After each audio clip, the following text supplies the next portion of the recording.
Bismillahirrahmanirrahim. Assalamualaikum warahmatullahi wabarakatuh. Salam sejahtera untuk kita semua. Om Swastiastu, Nama Budaya, Salam Kebajikan, Rahayu.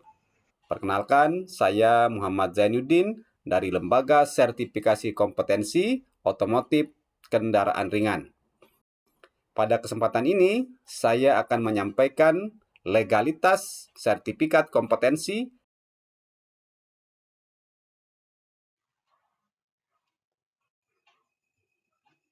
Saya dari Lembaga Sertifikasi Kompetensi di bawah Asosiasi Profesi, yaitu Aliansi Profesi Teknisi Otomotif atau disingkat APTO Indonesia.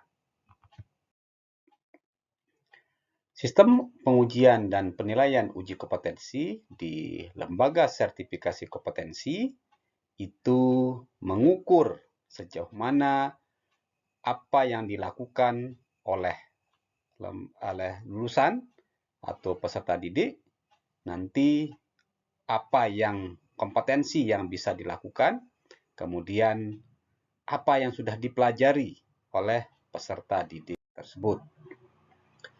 Untuk lembaga sertifikasi kompetensi, sistem penilaiannya itu berdasarkan SKL atau disebut dengan standar kompetensi lulusan.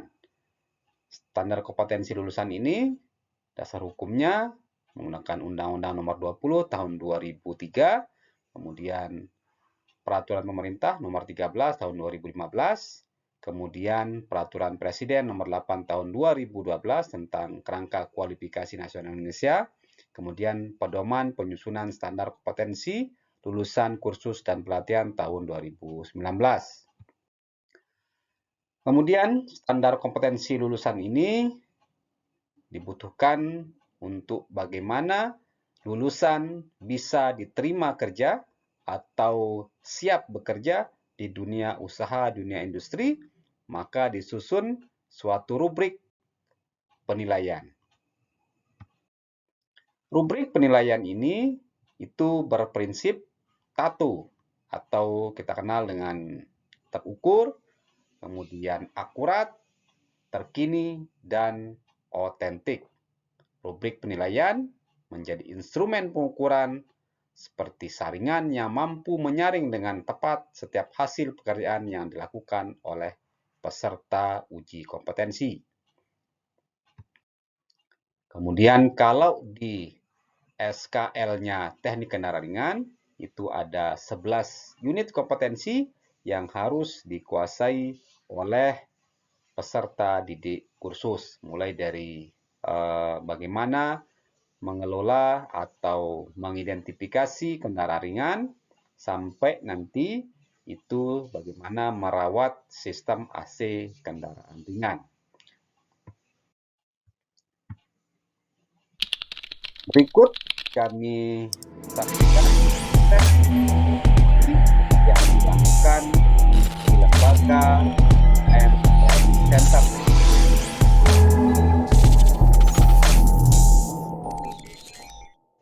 Mulai dari penyiapan dipasangkan dulu covernya, cover pun dan cover ya kemudian gadget atau karet standar kopi organik.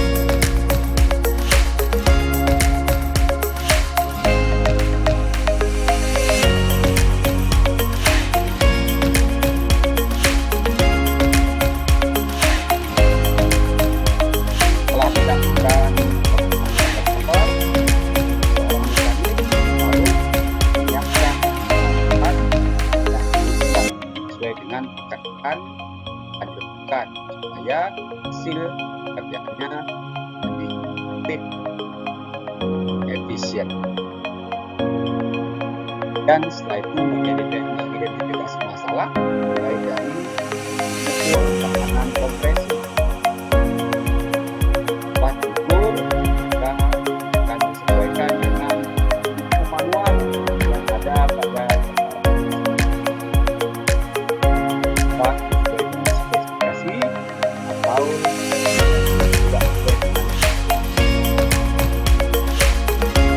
kemudian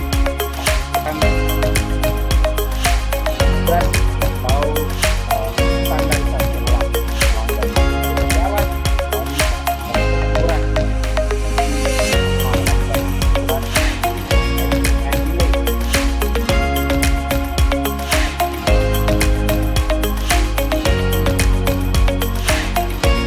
jadi dari hasil ukuran ini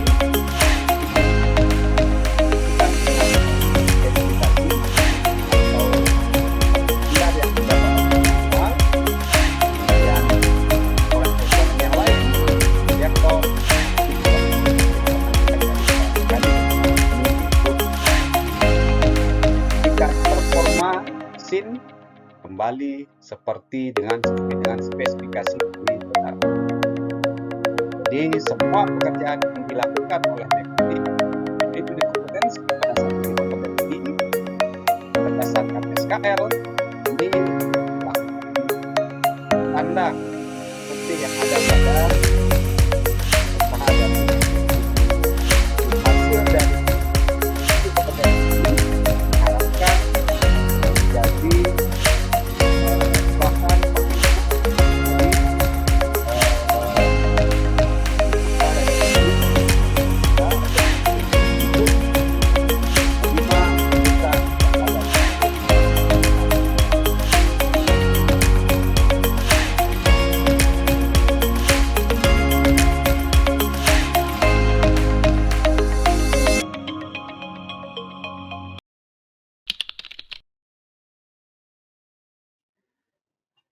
setelah dilakukan observasi, maka seorang penguji harus menilai atau memberikan penilaian terhadap peserta uji kompetensi. Namun, ada beberapa yang terjadi kesalahan pada saat pengujian atau proses penilaian uji kompetensi.